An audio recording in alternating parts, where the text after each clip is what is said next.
Hello and welcome back to this Talking Flutes Bite-Size Happiness Hub podcast, where we continue our brief exploration into the art of finding joy and fulfillment in our musical lives. In today's episode, we'll be briefly talking about the relationship between happiness and success. You see, it's a common thought that success must always lead to happiness. However, research has shown that it may actually be the other way around. Studies have shown that people who are generally happy tend to be more successful in their personal and professional lives than those who struggle with natural positivity. This may be because happiness can be associated with a number of benefits, including increased productivity, better decision-making, stronger social connection, and, as musicians, more of a willingness to focus on what we can do and not what we can't. So, how can you use happiness to drive success? Here are just a few suggestions. Set goals that align with your values. Setting goals that align with your values and passions can really help you find a sense of meaning and purpose. When you have a goal that is really important to you and it aligns on all levels, it helps to keep the determination and strength candle burning inside of you, which in turn can help to boost your inner happiness. There is so much already written and spoken about goal setting and how to set them that we won't cover that here. However, the thing is, only you know what is important to you and what you need to do to get there.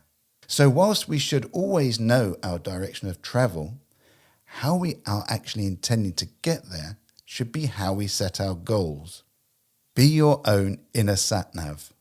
Small improvements chunked into bigger ones really helps to keep our motivation. We all know this, but how many of us actually do this? It also helps if something goes awry or we get a little lost in helping to return us back to the smaller goals and to redirect our inner sat-nav.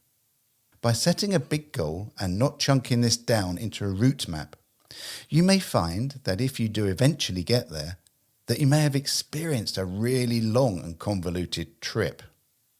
On your goal setting, here's one recommendation that I have based on my own experience.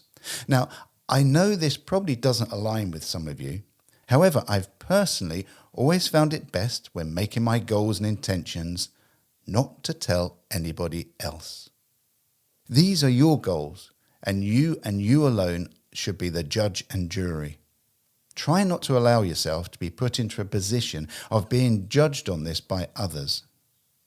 If you need others to call you out and to refocus your attention, then fine. It just really hasn't cut the cloth with me. I want to own it, and I want to own any misdirection that I take. Practice gratitude. As we've discussed in previous episodes, focus on the things that you are grateful for can really boost your happiness. Try keeping a gratitude journal or sharing your gratitude with loved ones. Remember that being involved in music is such a beautiful ability. Research a few years ago had some really interesting findings when people later in their lives were asked what they would have liked to have done, but haven't yet. A large percentage said either learning to play a specific musical instrument or returning back to playing as they had stopped after school. Wherever you are in your musical development, and I know that we have new learners as well as some established world-class virtuoso players regularly listening to this podcast, try and find room in your heart to be grateful of your ability and constant desire to make music. You are indeed unique. Take care of yourself. This isn't a new one and is a complete common sense statement, but how many of us genuinely do? Physical and mental self-care are vitally important for maintaining happiness and productivity. Make sure to get enough sleep. Exercise, that also can mean brisk walking or getting that heart rate up. You don't have to go to the gym or go running. Positive nourishment, and it's important what fuel we put in, because whatever fuel we put in, we want to be able to get energy out. It's a bit pointless putting diesel into a petrol car or petrol into a diesel car. It won't work. And this next one is particularly pertinent to you rehearsing musicians out there. Take breaks before one is needed. A doctor once told me that when you feel the desire to drink, then you are already dehydrated. So you musicians who feel a slave to the practice room, don't take regular breaks. And do you know what? It might shock you at the difference it makes to your performance. Next one is practice mindfulness. Being present in the moment can really help you stay focused and motivated. Try mindfulness techniques like meditation or simply paying attention to your breath and your surroundings. We are going to look deeper into meditation in a later Talking Flutes Bite Size. However, being aware of everything you are doing in this moment, like listening to my voice, will usher in a sense of calm as negative thoughts or pressures have very little space to force their way through.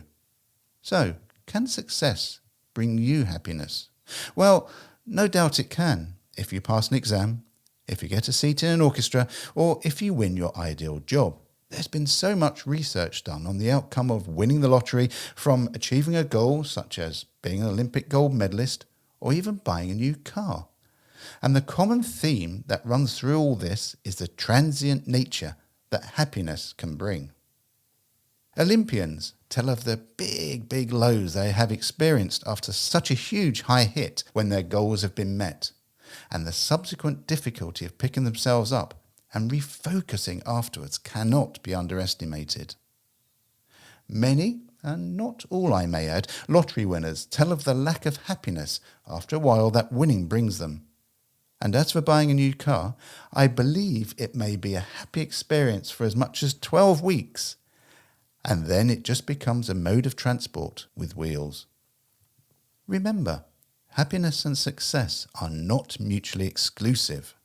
By focusing on your well-being and setting personal goals to keep you moving forwards, you can really set yourself up for happiness and those lovely, enduring feelings that they bring.